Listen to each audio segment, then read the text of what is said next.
Are you ready to learn some 3D? Oh wait, no.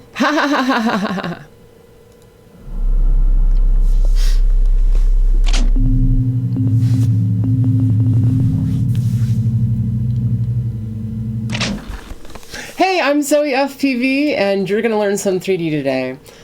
I screwed up the original intro, but hey, I'm not Joshua Bardwell, so I don't have the know-it-all thing to have to live up to. We're going to learn some of the basics of 3D today. We have a 3D Mojo Vortex in the simulator. We're going to be flying essentially the same thing I have here in my hands, but virtually in Liftoff. If you don't know anything about flying 3D mode, this is going to be the video for you. And this is what I recommend doing before you ever fly 3D out in the real world. As I've broken countless machines trying to learn this on actual flying physical machines, I have to say, please fly it in, simulator. So with that said, let's get on to the simulator and move on. We have the Liftoff sim going on strong here. I'm hoping that it's streaming. Is it streaming? No, it's still not streaming. What the heck? Oh, but I am live. Okay, so sorry, I had some stream issues. It was supposed to start 20 minutes ago. I've had people waiting. Now I'm streaming, but it's not streaming to the right channel. We'll fix this all in post. It's okay. I am doing this live. Screw it, we'll do it live. So one of the reasons why I wanted to do this live is so I could take your questions on basically if I miss anything or if you need any help with basic explanation on getting 3D mode to work. I want you to have the opportunity to ask me those questions right now, right here. With that being said, we have Liftoff open. So this is just a basic standard Liftoff. You can use any machine that you want to use in Liftoff. I'm using the Vortex Mojo because I wanted to see if flying the real Mojo translated into flying the virtual Mojo. And I have to say, yes, it does. They fly very similar and my skills have transferred over. So yeah, this is the Vortex Mojo, and we'll get into the name of it here in a second. So I'm going to go to free flight. I'm going to push, start.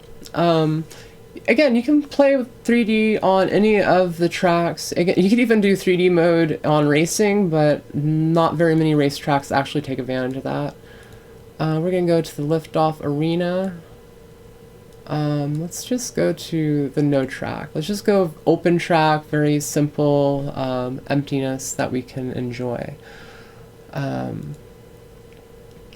we have the Vortex Mojo. And again, all this is the basic Liftoff stuff. We have not done anything special. Let's see. So generally when you get into Liftoff, you have, and I'm going to go to the full desktop cam for this. You have the ability to change the modes with the A key. So hit the A key a few times and it'll cycle through the modes in Liftoff. And one of them is going to be 3D mode. And in 3D mode, you're going to have a positive stick, and then your positive thrust here, and then negative thrust down here. So you have positive, and this is generally called positive pitch and negative pitch. I call it positive thrust, negative thrust. And so essentially you're going to fly normally with the top end of your throttle like so. In the game you can see where my stick commands are down below. So you're just going to get used to flying normally in 3D mode, but flying 2D. So just fly like a normal quadcopter. And another note is I'm flying right now with 0 tilt, so there's no tilt on this machine. And I'll get into that in a minute. So just get comfortable flying around 2D mode, doing all the basic stuff you do.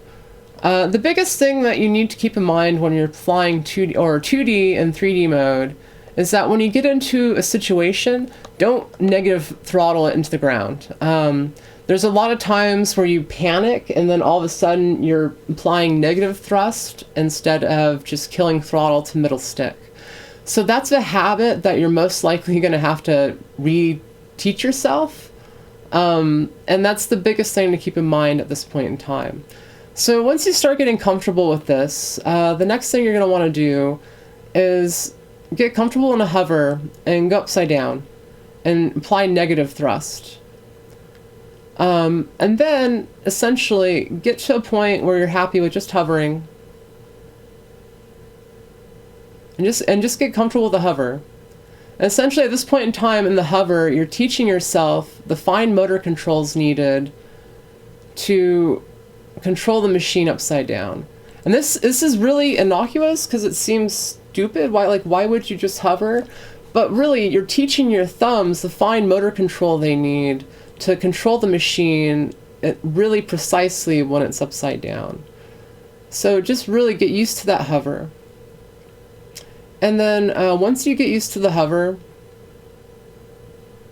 you're going to want to start mixing in basically what I call relearning how to fly. So once you get used to the hover, you're going to go upside down and you're just going to fly upside down for a few batteries. So this is essentially learning how to fly upside down continuously. And the goal here is to not go right side up and get panicked. But if you do get panicked, this is the rule of thumb. If you're upside down at any point in time, you feel like, oh no, something's going wrong, when in doubt, throttle out. And it's a little bit different when you're learning 2D mode. My rule of thumb is when in doubt, throttle down, and which means kill the machine out of the air. But if you're an experienced pilot getting into 3D mode, in general, you should be able to throttle out of most of your situations by being upside down, getting freaked out, turning up right side up, and throttling out, and flying it normally, right? So when in doubt, throttle out is my rule of thumb for flying 3D mode. And there's going to be multiple times when you're just starting out where it's going to feel like, oh no, and you're going to start overcorrecting in the wrong direction, and it's going to cause you to crash. Don't worry about that. That's normal and natural thing to happen. The biggest thing that you need to worry about is just getting smooth with 3D and getting used to going upside down. So once you start getting used to flying upside down continuously, you start getting the basics down. Essentially, if you can do this for 3 packs in a row without crashing, then you need to start working in the tricks. So this is when you can start doing really neat transitions like this, and just playing with the machine as if it was your toy. And this is really the biggest thing, is like there's nothing I can teach you, nothing I can say that will make you a really good 3D pilot. You just have to learn. And the biggest step to learning is practicing, and the biggest thing in practicing is just doing it. So when I started out, the biggest mistake I made was I'd fly 2D mode and be like, yeah, this is awesome. Then I'd go upside down and be like, yeah, this is cool. And then I'd go back to 2D mode for a few minutes. Like, yeah, cool, I'm upside down, isn't this neat? But I really, for the first few months that I was flying, I really did not spend enough time just flying upside down and getting used to how the machine flows inverted. And this is actually where a field like this comes into play. So if you have a soccer field near your house or something that has basically writing on the ground, you can use that as a point of reference when you're flying upside down to look at when you're flying upside down. So you can get used to doing, you know, inverted orbits and stuff like that. Inverted orbit. So that's a really a cool trick, if you're not a trick, but more or less like an FYI. If you have a soccer field or anything that has lines or something on the ground for a point of reference, it really gives you a bit of an extra, I don't know, yeah, a point of reference to flying. And I feel like flying 3D, having a point of reference helps. And this is, I think, one of the hindrances with Liftoff. Right now in Liftoff, you're maxed out to 130-degree field of view. In 3D machines that I like building and flying, I like having 180 degrees, as in running a 1.8 lens. This gives me really good situational awareness and allows me to fly forward without looking like I'm looking at the ground. So really, this is, again, one of those things. Now, getting back into when you get comfortable with it, if you're a regular pilot and you generally fly with tilt, you probably don't want to give up that tilt. You don't want to give up that style of flying. And I'm here to tell you, hey, there's more than one way to fly 3D. So I'm going to land the machine, and we're going to add 50 degrees of tilt, because that is the other style of flying that I practiced long ago. And 50 degrees is really close to Matty Stunts' 60 degrees standard. I know he's probably moved up from that since, you know, but at 50 degrees, you're flying in a more, flow pattern forward. You know, you're not just hovering around, you're constantly moving forward. And this is the flow that freestyle pilots have generally come to know and expect. Now, when you go upside down, all of a sudden you are going backwards. So if you're hovering, your machine is literally going backwards. Now, this is cool if you're a pilot kind of like Matty Stunts and you have a lot of skill with those mind-bending tricks, because now all of a sudden all those backwards maneuvers that you can do upside down and backwards. You have a whole new bag of tricks. Like, you can do weird rewind things like that.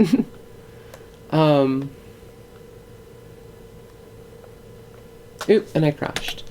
This is again why I like Liftoff. Liftoff gives you an environment where you can have fun and crash without having issues. So with the 3D and 50 degree tilt, to get any kind of forward momentum, you essentially have to look straight at the ground. And that's weird. It's very, very weird.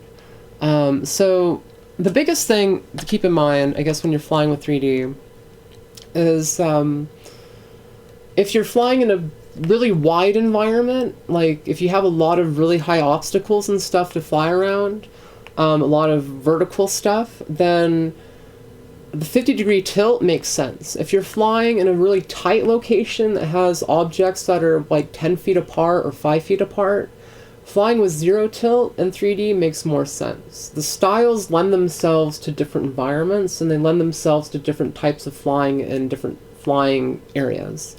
So that's just something to keep in mind. Now, personally, I kind of like flying 0 degree tilt. 0 degrees is, I think, kind of fun, and I'll show you why. So once you start getting comfortable with flying and you pick out whether or not you want to fly, with tilt or not, you need to find out how to flow. And the flow is a big thing with freestyle, one of the biggest issues that I had when I was getting into 3D mode. And flow is essentially how you go in between tricks and you link stuff together and it all moves together as one thing. And that's one of the hardest things to really master with 3D mode. And so with the 0 tilt, I'm going to show you a really easy trick to getting into it and starting to find your 3D flow. And this kind of harkens back to one of my favorite pilots, Liberimo. He flies with 0 tilt, and he flies like a bat out of hell. Like, I love his flying style. And this is his signature trick. So you're going forward, and look at the sticks at the bottom of the screen. You go upside down, you apply negative thrust, and you go upright. Notice how I wasn't adding any, like, pitch. I keep the pitch that I'm at, I roll, and I go upright. I call these, like, I don't know if I'm Ladrib, I call these trippy rolls or whatever, but these are just extended barrel rolls, kind of, and you can get really close to the ground with it. And Liberimo does these extensively in his videos. It's probably his favorite trick that he does. And I think there's a reason for it. Once you master doing that, you can flow around objects into 2D and 3D masterfully.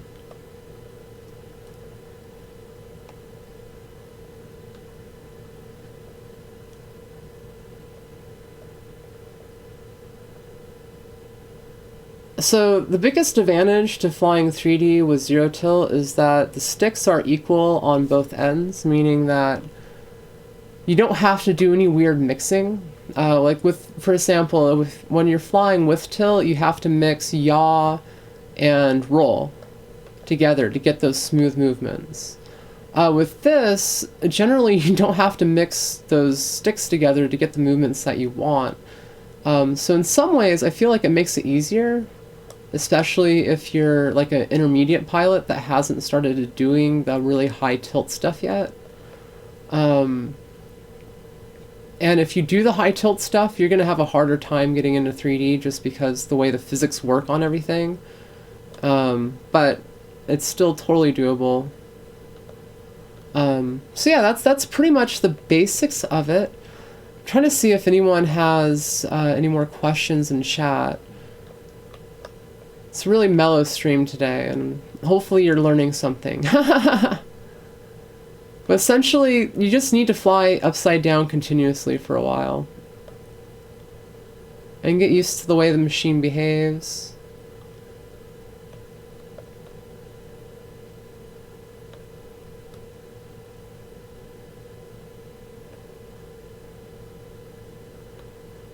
Whew. Okay, so I'm going to go through another kind of trick that I like to do. So let's say you're going around something, and this is the sideways, and this is, I think, technically called a sideways rainbow. So in tele terms, when you go like this, it wasn't a proper rainbow. So a rainbow is when you go inverted like that. Yeah. Essentially the machine's doing a flop, flop. And that's one of the really basic transition tricks. So if you're trying to get into 3D, I highly recommend trying to do the rainbow. And then you can even do tricks like spinning in midair.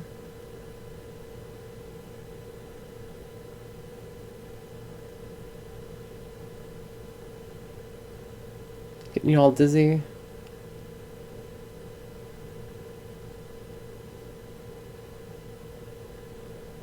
And that's the kind of 3D heli thing. Like, you need to be able to know your ability to hit that inverted throttle at the right time to get the reaction that you want. So I guess one last big trick and one last big thing that you need to keep in mind with 3D, especially when you're getting into flying on, especially when you're getting into flying real machines, not just simulator, is the way the yaw reacts. So with 3D mode, when the machine goes from positive to negative thrust, each motor has to hit that 0 point at the same time, essentially, for the machine's torque to be zeroed out. Or all the motors have to be in sync, at least, for it to happen. Oftentimes, this is not the case. So, as the pilot, you have to do a little bit of work on your own. And what this means is if you're trying to fly 3D mode, I'll give you an example, and you're giving it yaw input, you can't give it yaw input when you're transitioning like that. Like, that is not realistic. I mean, you can do it, but it's going to cause the machine to judder generally. It might be different on the new IQ motion control motors, but again, I don't know. On everything else I know, the real trick to making 3D transitions smooth is by zeroing out your yaw when you're going in between positive and negative thrust. So for example, if you're doing a maneuver, you need to give the machine yaw input before you do the transition. So essentially you're throwing the machine into the yaw and then doing the maneuver. So you're putting inertia behind the machine to complete the yaw maneuver as you transition through the throttle range. Essentially, this allows you to do pyro flips, which I think is one of the larger tricks that people...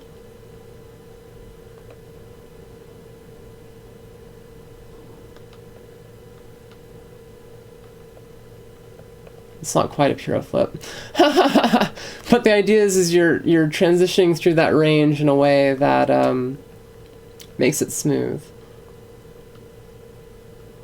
So yeah, that's kind of the basics of it. I'm trying to think of any other like last minute tips that you might want to know getting into Liftoff.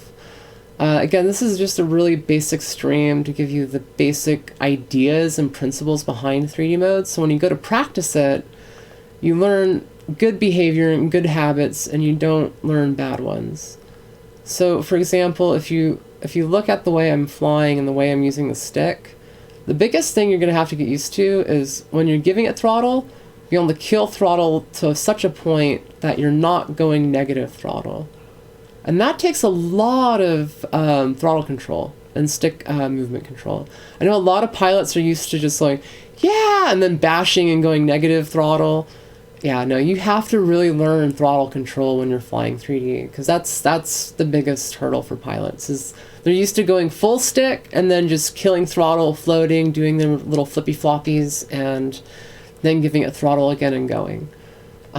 So yeah, just get used to that low stick input.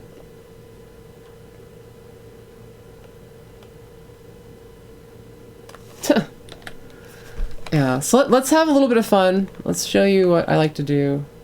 My computer will let me.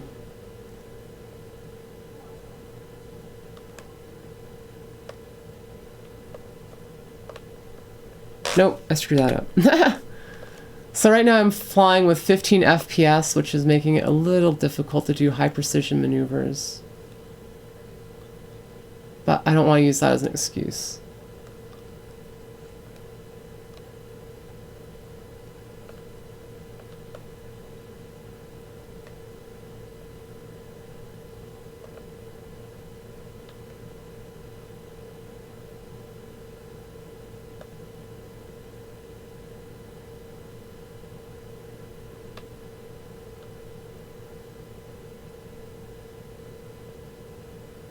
Now I'm just getting stupid with it. And so now this gives you an idea of what maneuvers I'm doing and the stick movements I'm doing them in. So if you want to learn my flow, this is actually not a bad way to doing it. This is why I really like Liftoff. It gives me the full OSD. It gives you an idea of the horizon, what the machine's doing. Even though I don't generally fly with that in the real world, it does help you practice.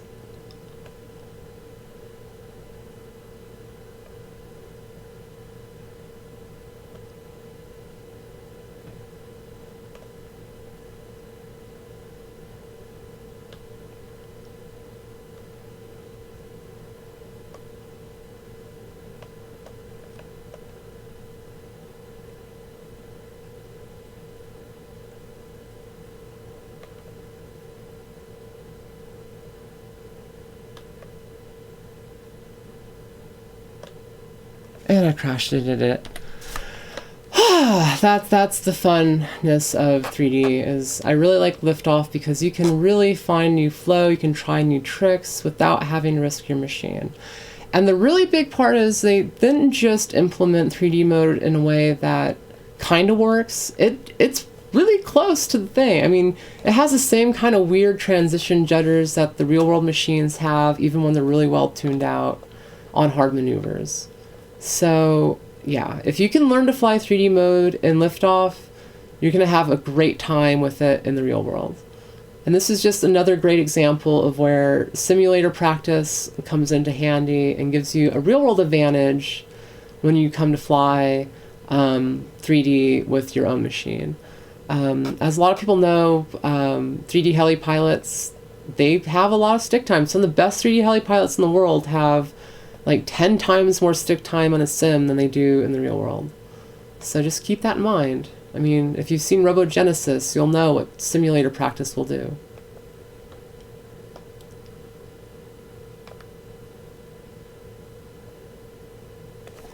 Anyways, everybody, I think that's going to do it for this one. Oop, I pushed the wrong button.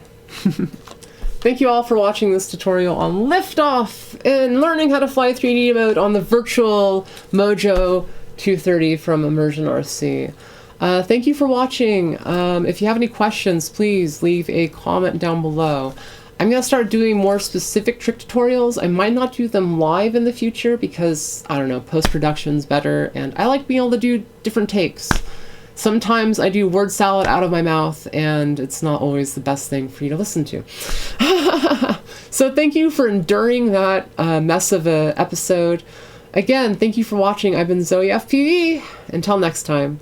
Support a Wookiee on Patreon. Watch on their views, follow social media. See the world from a brand new perspective. That's subjective. Flying drones, building out paradise, creating new things. Long things on Zoe. Flying drones, building out paradise, creating new things. Long things on Zoe. Flying drones, building out paradise, creating new things. Long things on Zoe.